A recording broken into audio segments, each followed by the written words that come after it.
領域展開 तो भाई आज हम बात करने वाले हैं जुजुत्सु काइसन की। जुजुत्सु काइसन तो ऑलरेडी नेक्स्ट लेवल पे था, पर जब शिबुया आर्क आया सब कुछ बदल गया। ये बस एक आर्क नहीं, ये एक फुल ब्लोन वॉर है और एक ऐसी ट्रेजेडी जिसमें हर कैरेक्टर का असली चेहरा सामने आता है। आर्क ने गाइस यूजी इकादोरी को पूरा बदल दिया। इस वीडियो में हम ब्रेक डाउन करेंगे कि शिबुया आर्क ने कैसे जुजुत्सु काइसन के यूनिवर्स को चेंज कर दिया, from death, betrayal, insane fights to mind-blowing.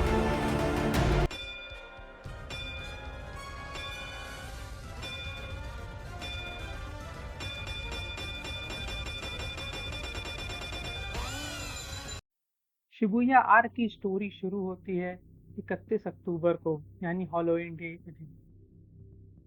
In Shibuya station के अंदर जुजुत्सु का सबसे बड़ा मैसेकर होने वाला था। शिबुया स्टेशन के बीचों बीच एक वेल गिरता है। ये आर्क इसलिए डिफरेंट हिट करता है क्योंकि ये सब कुछ रियल टाइम लगता है, अलग अलग लोकेशन पे मल्टीपल फाइट्स, टीम वर्क और बिट्रेयल दोनों एक साथ। हर सेकंड कुछ न कुछ बदल रहा होता है। इस आर्क का एटमॉस्फेयर पूरा क्लॉस्ट्रोफोबिक और इंटेंस है।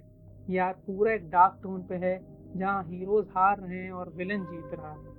गोजो का ट्रैप किया जाना एक कर्टन के अंदर जहाँ पे सिविलियंस फंसे हुए हैं, जहाँ कंफ्यूजन, ब्लड और कर्सेस ही कर्सेस। सबसे पहले तो गाइस हम ये देखते हैं कि गोजो को सिविलियंस के साथ ट्रैप किया गया है। ये इसलिए किया जाता है ताकि वो अपना डोमेन एक्सपेंशन ना यूज कर पाए, जो कि बहुत ही थ्रेटफुल है चोसो, हनामी और जोगो के लिए।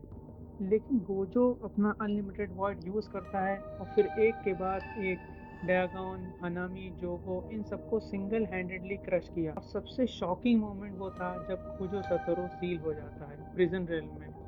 जो उसको सील करता है वो था गेतो यानी केंजाकू।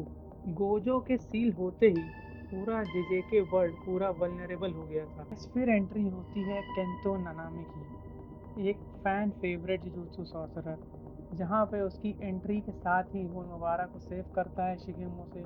और वो जो पंच मारता है ना गाइस, फिर देखते हैं हम गाइस कि नानामी का कन्फ्रंटेशन होता है ड्रैगन से, जहाँ पे नानामी, माकी और नाओबितो फंस जाते हैं ड्रैगन के डोमेन के अंदर, जहाँ उसके डेथ प्लांटिंग वोम से शिकिगामी आते ही जा रहे थे। लेकिन यहाँ पे भी बंदा कंपोज्ड और काम रहता है। नामी की हर एक स्ट्राइक एक प्रिसाइज ब्लूप्रिंट के जैसे होती है। ड्रैगन का वाटर बेस्ड डोमेन और मॉन्स्टर्स फॉर्म विजुअली टेरिफाइंग था और एनिमेशन में डिटेल इतनी थी कि हर स्प्लैश और स्लैश फील हो रहा था। लेकिन जब ड्रैगन ओवर पावर करता है तब हम देखते हैं इस बंदे की एंट्री। जी हाँ गाइस, तोजी फुशिगिरो। और भाई साहब वो जो मारता है ना। फिर नानामी गाइस सेपरेट हो जाता है अपने ग्रुप से और जोगो से एनकाउंटर होता है उसका।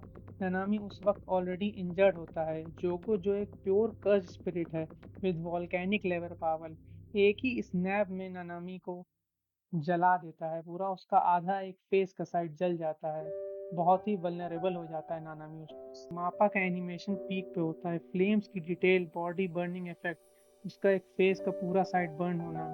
और फिर वो सीन जब नानामी इतना थक जाता है, जैसे ही गाइस जोगो से नानामी की फाइट एंड होती है, वैसे ही फिर उसको माइतो से जब कन्फ्रंटेशन होता है गाइस नानामी का, तब नानामी ऑलरेडी एक एग्जॉस्टेड होता है, पूरा हेविली इंजर्ड और बर्न। तो कोई मतलब ट्रिक बिना कोई यूज करे माइतो नानामी को किल कर देता है आइडल ट्रांसफिगरेशन यूज करके। पूरी उसकी अपर बॉडी इंस्टेंटली डिस्ट्रॉय हो जाती है। वो मोमेंट बिल्कुल फैंडम का पूरा दिल तोड़ देता है। यूजी इतादोरी के लिए ये आर्क पूरा एक नाइटमेयर बन चुका था। जुनपे के बाद अब नानामी भी हर जगह सिर्फ पेन, गिल्ट और हेल्पलेसनेस थी। जब माहितो नानामी को मार देता है, यूजी का इमोशन रेज में कन्वर्ट होता है और फिर शुरू होती है उसकी एक सबसे इंटेंस बैटल। इस फाइट का सबसे पावरफुल मोमेंट जब माहितो पहली बार डर जाता है। इटाडोरी जो नानामी की डेथ के बाद पूरा रेज में कन्वर्ट हो जाता है। जब यूजी एक अनस्टॉपेबल मशीन की तरह बार बार अटैक करता रहता है, माहितो का एक्सप्रेशन चेंज हो जाता है। इस सीन में पंचेज ही नहीं, ये पूरा इमोशंस की सुनामी था। और इस फाइट ने प्रूव कर दिया कि यूजी अब एक नाइफ सॉर्सरर नहीं रहा। मापा ने इस आर्क में अपना सबसे बेस्ट काम दिखाया है। Fight choreography, dark tones, character expression, सब कुछ cinema level. Mahito versus Itadori की फाइट या गोजो की intensity, frame by frame animation ने हाइप डबल कर दिया है। गोजो वर्सेस जोगो फाइट जो हुई थी, हर मूव लाइटनिंग कर्स एनर्जी इतना स्मूथ और पावरफुल दिखता है। Yuji and Todo versus Mahito जब हुआ, इमोशनल वेट के साथ combo attacks, peak animation quality, हर फ्रेम में एफर्ट दिखता है। ये बस एनिमेशन ही नहीं था, एक सिनेमैटिक एक्सपीरियंस था। शिबुया आर्क ने जेजेके का टोन पूरा ही चेंज कर दिया। अब ये एक बैटल नहीं, एक साइकोलॉजिकल हॉरर बन चुका था। हीरोज लूज कर रहे थे, विलन्स जीत रहे थे, और सबसे ज्यादा व्यूवर्स का दिल टूट रहा था।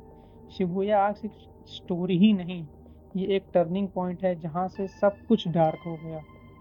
अगर आपको ये ब्रेकडाउन पसंद आया तो लाइक करें, कमेंट करें, और फेवरेट अपना शिबुया मोमेंट कमेंट सेक्शन में लिखें। सब्सक्राइब करें for more crazy anime content.